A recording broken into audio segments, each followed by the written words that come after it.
Hi guys, my name is Vicken Kakilian, and I'll be presenting to you the process of lactic acid fermentation in yogurt. The protocol that's listed below is inspired by a family recipe and methods listed online. The first step is to obtain a gallon of whole milk that is not ultra-pasteurized and pour the entire contents into a pan and let it come up to just under boiling at 180 degrees Fahrenheit. After the milk is heated, you must turn off the heat and let it cool until it reaches 100 degrees Fahrenheit. Once the milk is cool to touch, stir in 1.5 cups of yogurt that is inoculated with preferably L. bulgaricus and Streptococcus thermophilus. After the yogurt is mixed into the milk thoroughly, cover the pot with a paper towel, and then with the lid. The pot is then covered with 2 towels in order for the warm milk to incubate overnight, or at least 12 hours. The next morning, the milk should be soft set, with spots of whey, thickened into a gel-like consistency. This means the fermentation process was a success, the bacteria were able to consume the lactose, or milk sugar, and its byproducts, the lactic acid, lowered the pH of the mixture.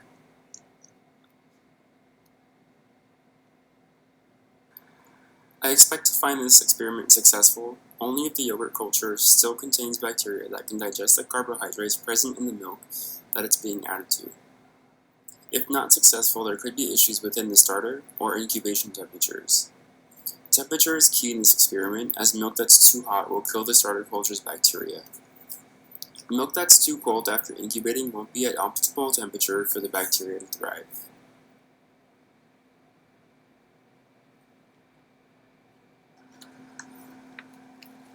Yogurt is fermented through a specific process called lactic acid fermentation. A starter culture is added containing the bacteria Streptococcus thermophilus and Lactobacillus bulgaricus that's obtained online or from a ready-made yogurt that's purchased from a store, which already contains the bacteria needed to ferment milk into yogurt.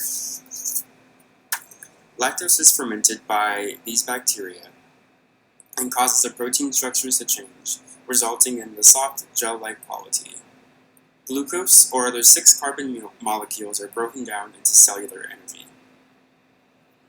The byproducts of the fermentation include lactic acid, which acidifies the milk, lowering the pH, and causes the milk to set into its gel-like consistency.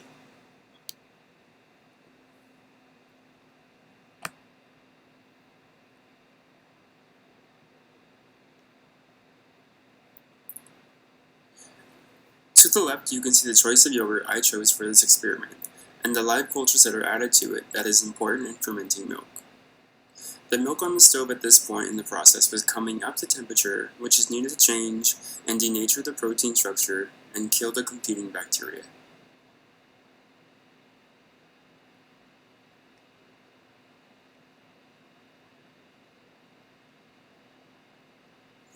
Starting from the left, the milk is checked for temperature, and at this point in the process, the milk has reached 100 to 120 degrees Fahrenheit, where it's cooled down from being boiled, and is ready for the yogurt containing the live cultures to be added. In the middle, we can see that we measure 1.5 cups of yogurt and add it to the gallon of milk that's been heated and let cool. The last picture shows the process of incorporating the yogurt into the milk, mixing thoroughly.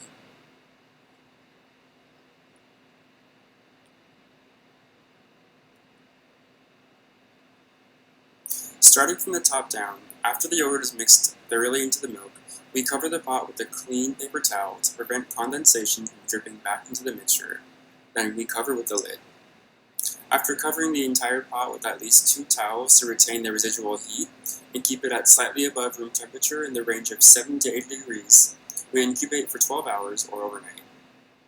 The next morning, the mixture should thicken and be gel-like and set.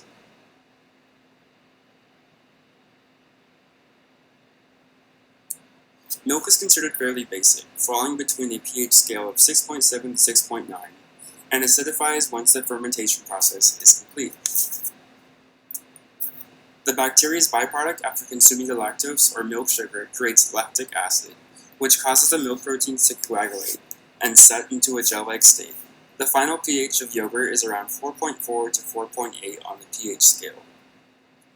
The temperatures involved in the process varied from 180 degrees Fahrenheit to room temperature. The milk is heated to 180 degrees Fahrenheit, then cooled down to 110 degrees. Once the yogurt starter culture is added, the milk temperature is brought down to 70 to 80 degrees Fahrenheit and is incubated at room temperature for 12 hours.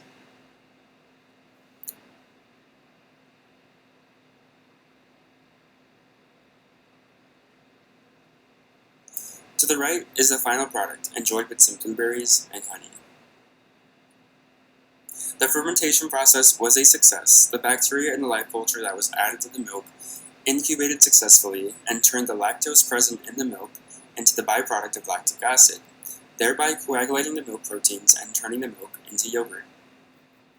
If I was to try this process again, I would try to add dry milk powder, which increases the protein content of the milk, but does not add any liquid, so the lactic acid byproduct can coagulate the proteins found in the dry milk powder and increase the thickness of the gel, creating a firmer and more dense yogurt.